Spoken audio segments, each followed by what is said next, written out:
এদিকে সপ্তাহখানেকের মধ্যেই রাসেল সুস্থ হয়ে বাসায় ফিরে চলে যায় নাসরিনদের বাড়িতে। বাড়ির উঠোনেই দেখা হয় নাসরিনের সঙ্গে। নাসরিনের মা বাড়িতে নেই, সকালবেলা চলে গেছে খালার বাড়িতে বেড়াতে। নাসরিন রাসেলকে দেখে ফ্যাল করে তাকিয়ে আছে। রাসেলও নাসরিনের দিকে তাকিয়ে আছে। এক সময় হাত দুখানি প্রসারিত করতেই নাসরিন লাজ শরম সব ত্যাগ করে চলে যায় রাসেলের বুকে। রাসেল বাহুবন্ধনে আবদ্ধ করে নাসরিনকে। রাসেলের হাতের স্পর্শ নাসরিনের শরীরে পড়তেই শিউরে ওঠে নাসরিন। উঠবারই কথা, কেননা নাসরিনের শরীরে প্রথমবার কোনো ছেলের স্পর্শ লাগলো। সে যেন সীমাহীন আনন্দের মাঝে ডুবে যায়। হঠাৎ রাসেলের আলিঙ্গন থেকে মুক্তি হয়ে লজ্জাভার চোখে ওড়না দিয়ে মুখ ঢেকে ধরে মাথাটা নিচু করে রাসেলকে প্রশ্ন করলো, কেমন আছেন এখন? রাসেল বলল, এখনও তোমার হৃদয়ে আমার স্থান দিতে পারেনি? এখনও কি প্রমাণ মেলেনি আমার ভালোবাসা সত্যি? নাসরিন বলল, কে বলছে মেলেনি? রাসেল বলল, যদি মিলেই থাকে তাহলে এখনও আপনি কেন বলতেছো? তুমি বলতে পারো না? নাসরিন বলল লজ্জা করে। রাসেল নাসরিনের হাত দুটো ওর মুখ থেকে সরিয়ে মাথাটা উঁচু করে বলল, যদি তোমার হৃদয় মন্দিরে আমাকে স্থান দিতে পারো তাহলে একটাবার বলো তুমি আমাকে ভালোবাসো। একবার বলো আই লাভ ইউ। নাসরিন বলল, সেটাকে মুখে বলতে হয়, বুঝে নিতে হয়। রাসেল বলল, বুঝলেও আমি তোমার মুখ থেকে অন্তত একটাবার শুনতে চাই। নাসরিন বুঝতে পারে রাসেলের নাছোড়বান্ধা কথাটা না শুনে ছাড়বে না, কিন্তু সে যে কিছুতেই ওর সম্মুখে বলতে পারবে না আই লাভ ইউ। তাই উঠোন থেকে ওর ঘরের দিকে দৌড়াতে থাকে, পিছন ফিরে চিৎকার করে বলল, আজ না কাল বলবো, তুমি এখন চলে যাও। কিছুক্ষণের মধ্যেই মা এসে পড়বে। পরের দিন বিদ্যালয়ে যাওয়ার পথে নাসরিন রাসেলের একটি বই দিয়ে বলল, এর ভিতরে চিঠি আছে, তুমি পড়ে নিও। রাসেল বিদ্যালয়ে পৌঁছায় চিঠিটা পড়তে চলে যায় বিদ্যালয়ের পিছনে এবং একা একা পড়তে থাকে।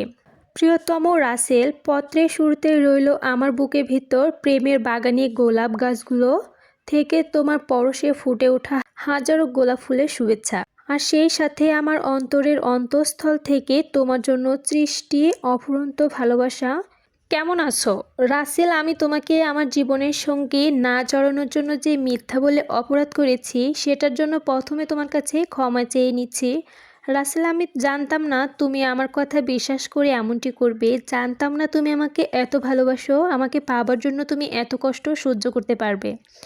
রাসেল, আমি যে মনের অজান্তে কখন তোমাকে মনে প্রাণে ভালোবেসে ফেলেছি জানি না। অনেকবার বলতে চেষ্টা করেছি কিন্তু পারিনি। লক্ষ্মীটি, তুমি আমার মুখ থেকে শুনতে চেয়েছো আমার ভালোবাসার কথা।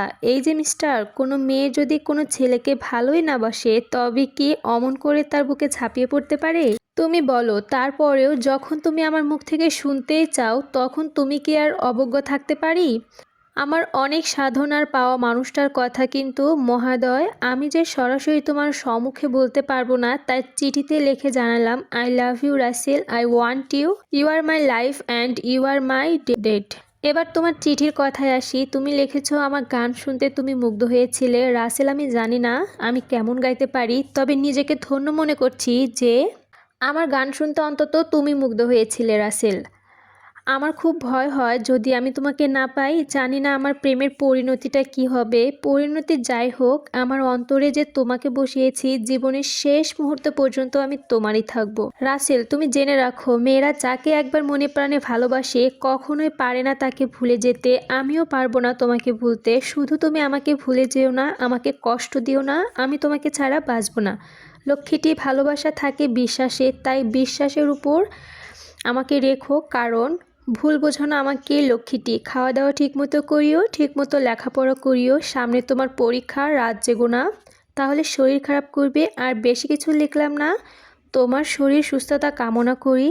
আবার হৃদয়ে অফুরন্ত ভালোবাসা জানিয়ে শেষ করছি। ভালো থেকো। ইতি, তোমার অনেক সাধনার পর পাওয়া সেই মেয়েটি নাসরিন। চিঠিটা পড়া শেষ করে আনন্দে আত্মহারা রাসেল। রাসেল যেন স্বর্গীয় সুখ খুঁজে পায়। তার মতো সুখী যেন পৃথিবীতে আর কেউ নেই। কি আছে ওর মাঝে যার জন্য মানুষ এত ত্যাগ কষ্ট সহ্য করে? আর সেজন্যই বুঝি কাঙ্ক্ষিত মানুষটির জন্য এত উৎসাহ পেলে প্রেমিক হৃদয়ে আনন্দিত হয়ে ওঠে। হবারই কথা। আসলে ভালোবাসা এমনই একটা জিনিস, সোয়া পেলে সবারই এমনটি হয়। তাই বুঝি একে পেতে মানুষ 7 সমুদ্র 13 নদী পাড়ি দিতে পারে। দিতে পারে জীবনটা বিলিয়ে। এদিকে দেখতে দেখতে রাসেলের এসএসসি পরীক্ষা চলে আসে। আজ বিদায় অনুষ্ঠান। প্রতি বছরই এসএসসি পরীক্ষার্থীদের উদ্দেশ্য করা হয়ে থাকে অনুষ্ঠানে বিদায়ীদের বিদায় দিতে অনেক ছাত্রছাত্রী বক্তৃতা দিচ্ছে। শেষে পরীক্ষার্থীর পক্ষ থেকে কিছু বলতে দেওয়া হয় রাসেলকে। রাসেল বলার জন্য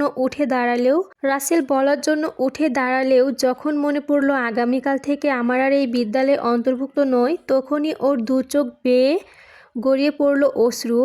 ঝড়বাড়ির কথা, কেননা শিশু যেমন মায়ের কোলে অনাবিল আনন্দিত খুঁজে পায়, ঠিক তেমনি ছাত্র জীবনে আনন্দময় দিনগুলো কাটে মাধ্যমিক স্তরে।